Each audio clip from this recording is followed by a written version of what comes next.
Oke. Soalnya Pak, aku teko pasar soalnya mau Oke, iki langsung aja ya. Oke, selamat malam Bapak Tubagus. Saya udah di pos. Perkenalkan nama saya Naufal. Saya di sini sebagai CEO Bebek Tepi Jalan. Nah, di sini saya ingin meminta untuk apa namanya?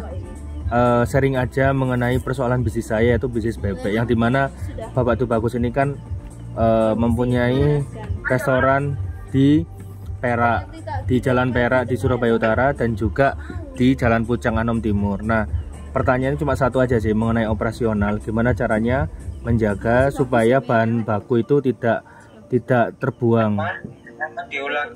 Mau diulangi untuk pertanyaannya karena kurang jelas.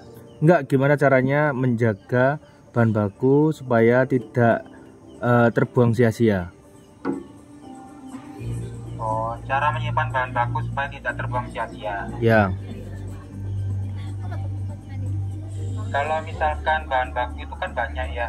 Bahan baku itu kalau kita jualan itu terbagi menjadi 3 jenis.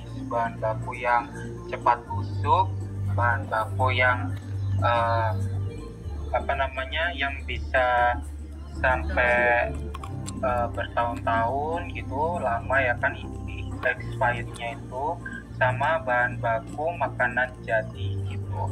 Jadi kalau misalkan membahas bahan baku yang makanan jadi seperti nasi ya kan, nasi yang sudah matang ya kan, itu kalau misalkan dia masih berupa seperti beras, itu cara menyimpannya hanya disimpan aja di dalam wadah gitu ya kan, tidak perlu penyimpanan khusus kalau untuk beras kayak gitu. Terus kalau yang butuh penyimpanan khusus itu adalah lauk pauk sama lalapan. Lalapan ini kalian itu memakai lalapan yang model seperti apa, karena lalapan itu kan banyak ya kan.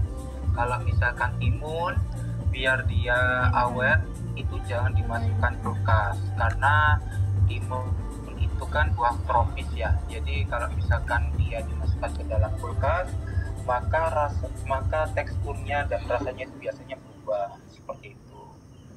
Lebih cepat busuk kalau dimasukkan ke dalam kulkas. Kalau kubis itu atau kol ya, kol putih itu kalau misal itu paling awet itu dimasukkan ke dalam kulkas. Beda sama timun. Kalau timun dia nggak awet, kalau kubis dia awet. Kenapa?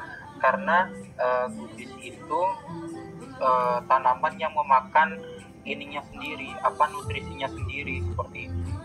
Jadi kalau dia masuk ke dalam kulkas, dia lama busuknya. Tapi kalau dia di suhu ruangan itu biasanya dia cepat kadang-kadang kalau tergantung ruangannya ya. Kalau misalkan ruangannya lembab, dia cepat lembek, cepat busuk ya kan. Tapi kalau ruangannya kering, dia juga ikut mengering. Oke. Kalau kemangi itu kalau kemangi ini itu dia tanaman yang cepat busuk juga. Karena apa? Karena kalau kemangi itu dia kalau misalkan ditaruh di suhu ruangan, kalau nggak ada air dia akan layu ya kan. Kalau ditaruh di kulkas, dia kalau kedinginan dia juga cepat menghitam gitu ya kan. Jadi harus benar-benar hati-hati kalau masalah kemangi. Makanya kalau misalkan beli kemangi itu nggak usah banyak-banyak ya, karena kemangi emang nggak bisa disimpan beberapa hari, paling nggak sehari kemangi